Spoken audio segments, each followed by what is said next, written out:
Morning, sir. You're Marvin Watts. Yes, ma'am. And Mr. Watts is here in cause number 25 DCCR 1918, first-degree felony offenses of aggravated robbery. The agreements were per cap of 17 years in the institutional division on each of those. Any additions or corrections? I'm aware, Judge. Yes, Judge. The state would like to call Detective Josh Jackson, please. Detective Jackson.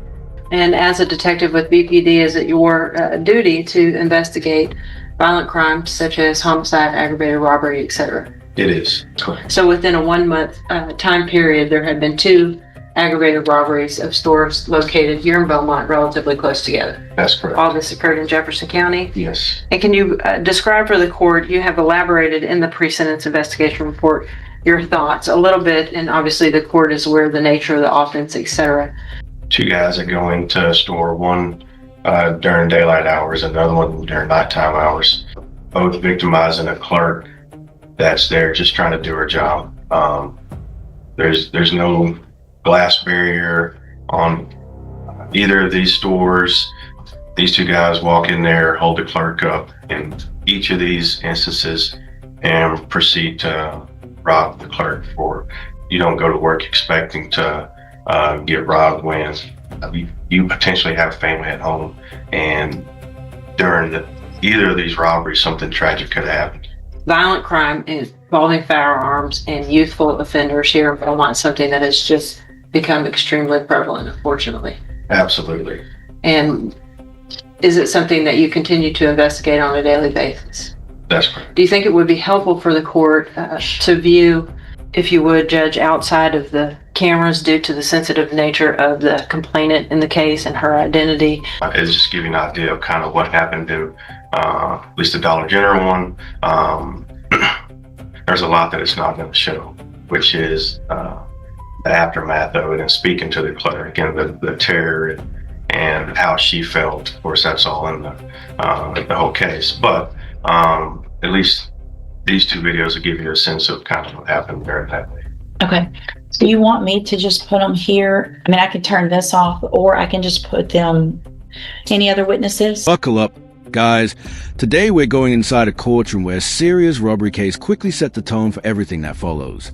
The defendant faces aggravated robbery charges, while the detective explains how 2 armed store robberies unfolded within weeks. His description highlights the danger faced by the clerks and the fear left behind. By the end, surveillance footage is introduced, giving the court a closer look at what happened. The tension is already building. No, Judge, just a couple comments, if I may. Sure, go ahead. Obviously, it asks the court to take everything into account, the fact that there are 2 aggravating offenses. Obviously, you are aware of the prevalence of these type of offenses in Beaumont involving young offender with firearms, innocent victims in this type of a case. Officer Riley's comments, I think, are also important, Judge. He's a very detailed PSI writer, and his caution against leniency the state would concur with. In addition to the jail incidents, which show the court, as you're aware, that Mr. Watts cannot behave while in custody, so therefore what leads us to believe that he would behave while on probation. Based on those, Judge, I would concur with the offer of Mr. Nichols at 17 years and ask the court for 17 years in each case. Thank you, Ms. Malfino. Mr. Parker, you may proceed. Your Honor, in regard to the write-ups, I've talked to him about those. Those happened prior to the his PSI, and that was when he was in maximum security. And from what I understand, it's a lot harder to not get in trouble there because of who you're around. But nevertheless, he has no juvenile record that I'm aware of. He has no adult history that I'm aware of. These are the only 2 cases that he's never had any issues with. I agree, they're serious offenses. He understands that. He's told me today that, you know, if I could apologize to people, I would. He was encouraged by somebody older than him. I believe it was probably his father.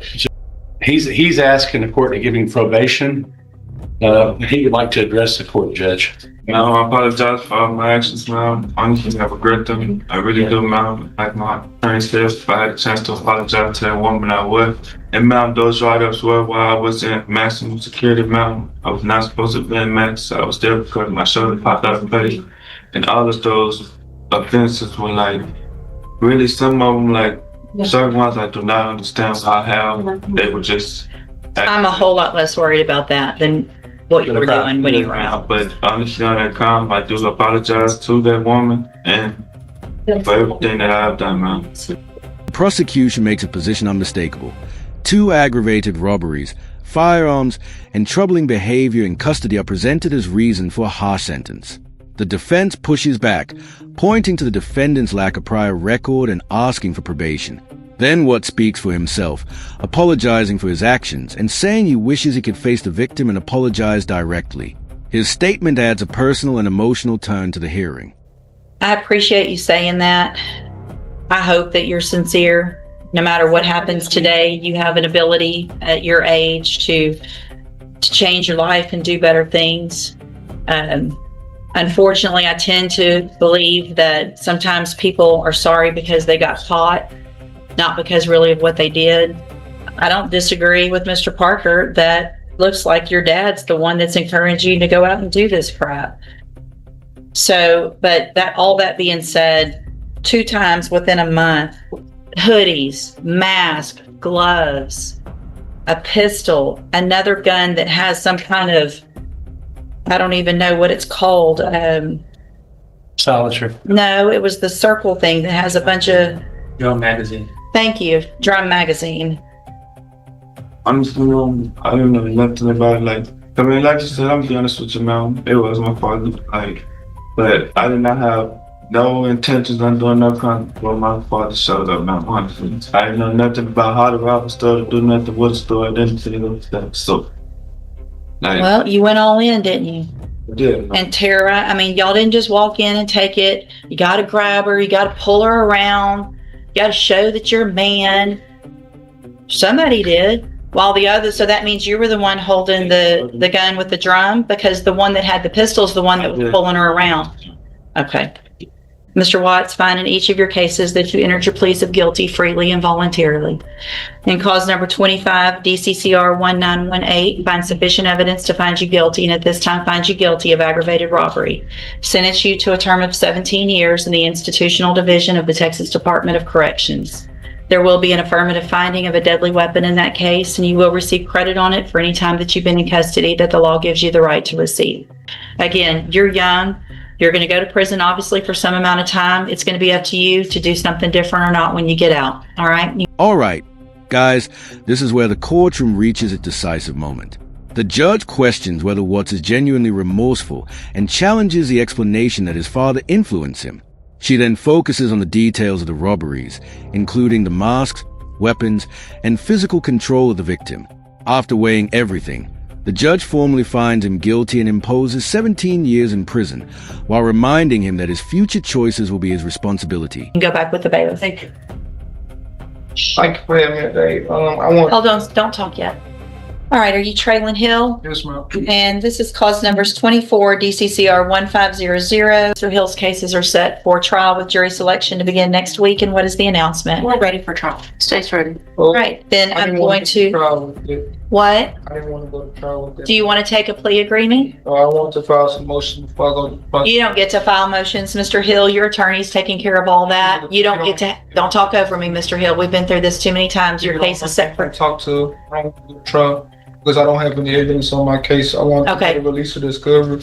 Dismissed because of delay. Dismissed because it's still a complaint. that's all denied. Mr. Hill, go back with the bailiff. Your case will be going to trial probably next week. That doesn't make any sense. Go back with the bailiff. Why you Always like she does, Mr. Oh, damn, man. Why would you push me like that? The courtroom then shifts to a completely different confrontation as Mr. Hill's case comes before the judge. He attempts to raise his own motions and argues that the case should be dismissed, but the judge firmly tells him that his attorney handles those matters. His repeated interruptions are rejected, his requests are denied, and he is ordered back with a bailiff as the case moves toward trial. If you enjoyed the video, like it, subscribe to the channel, and we'll see you in the next video.